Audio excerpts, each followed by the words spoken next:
Pemirsa, indeks harga saham gabungan IHSG Bursa Efek Indonesia hari ini diperkirakan akan menguat terbatas setelah akhir pekan lalu ditutup melemah tipis. Bagaimana performance indeks pada awal perdagangan pagi ini? Kita bergabung bersama Jessica Wulandari langsung dari studio Bursa Efek Indonesia. Jessica, apakah perdagangan saham di Bursa Efek Indonesia pagi ini kembali sepi? Bagaimana pembukaan perdagangan di awal pekan ini, Jessica? Ya, Leo dan pemirsa, indeks harga saham gabungan pada pembukaan perdagangan hari ini tadi sebetulnya sempat bergerak fluktuatif. Namun seiring dengan perdagangan pada hari ini sudah menguat 0,31%, posisinya di level 7.073. Dan betul sekali tadi Anda sempat menyampaikan apakah benar kalau untuk perdagangan pagi ini cenderung sepi? Sebetulnya Leo, dari pekan lalu kalau kami pantau perdagangan ini cenderung sepi. Dan untuk pada pagi hari ini hingga saat ini trading value atau nilai transaksi masih berada di kisaran 1,2 triliun. Kemudian Leo, sebetulnya pergerakan IHSG hari ini memiliki minim sentimen, namun bisa berbalik arah di teritori positif. Ini dikarenakan ada kenaikan harga batu bara sebesar 0,47% yang pada pagi hari ini posisinya di level $349 per tonnya. Memang untuk pekan ini perdagangan harga batu bara ini diprediksi akan menguat, setidaknya akan ada di rentang 330 hingga $350 per tonnya. Hal ini dikarenakan di Eropa terutama dari Inggris dan Jerman ini permintaan terhadap batu bara ini sudah meningkat signifikan karena adanya perkiraan untuk suhu musim dingin di tahun ini akan lebih rendah lagi dibandingkan pada tahun-tahun sebelumnya. Maka dari itu inilah yang mempengaruhi pergerakan harga batu bara dan berdampak signifikan pada pergerakan indeks harga saham gabungan pada pagi hari ini.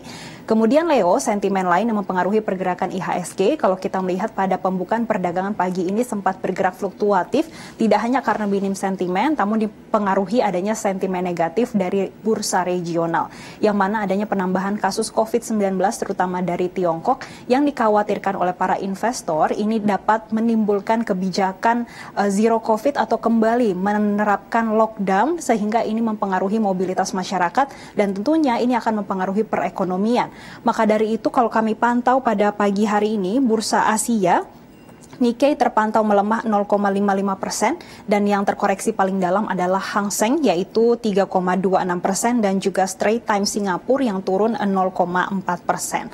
Selain sentimen adanya kekhawatiran pembatasan di Tiongkok sebetulnya juga masih dipengaruhi adanya sentimen The People Bank of China atau bank sentralnya Tiongkok ini mengumumkan akan memangkas rasio pencadangan untuk bank ini sebesar 25 basis poin menjadi 7,8%. Di satu sisi kami juga memantau pergerakan bursa secara global, yaitu di Eropa dan juga di Amerika Serikat yang pergerakannya cukup mix pada pekan lalu. Leo, ini dipengaruhi para investor yang masih wait and see, terutama pada tingkat inflasi di Uni Eropa yang akan dirilis pada pekan ini, yang mana ada kemungkinan untuk inflasi di Uni Eropa ini akan semakin menguat dan ini diprediksi akan berdampak pada tingkat suku bunga terutama dari bank-bank sentral secara global, terutama dari bank dari negara yang dianggap cukup besar pengaruhnya terhadap bank sentral di secara global.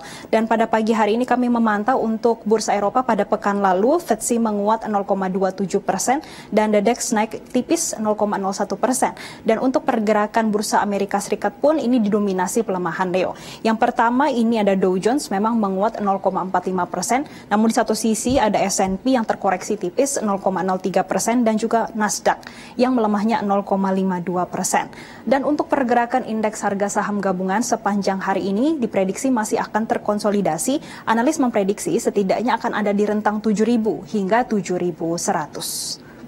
Leo.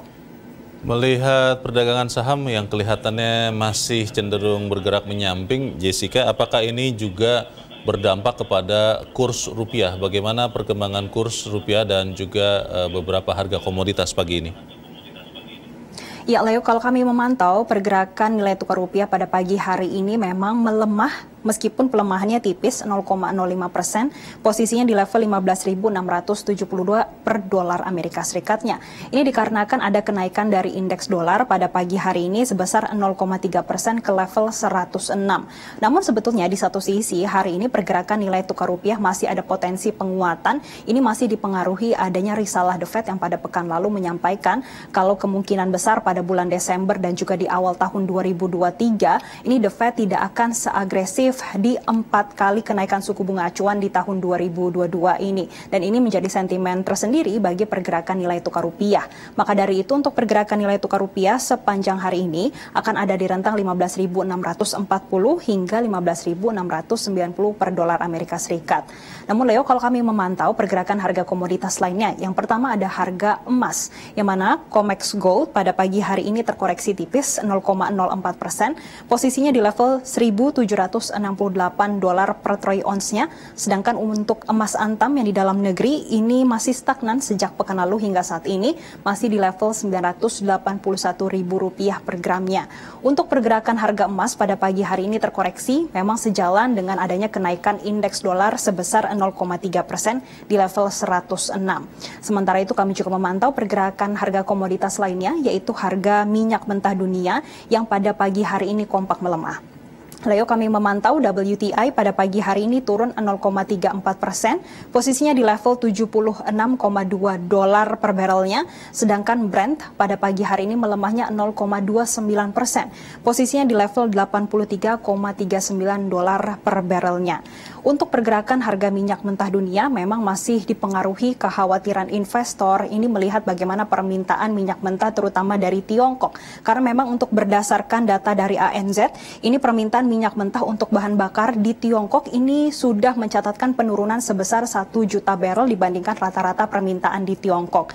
Dan memang hingga saat ini juga ada sentimen dari anggota G7 yang mengusulkan batasan harga jual minyak Rusia berada di level 65 hingga 70 dolar per barrelnya. Ini juga turut mempengaruhi pergerakan harga minyak mentah dunia.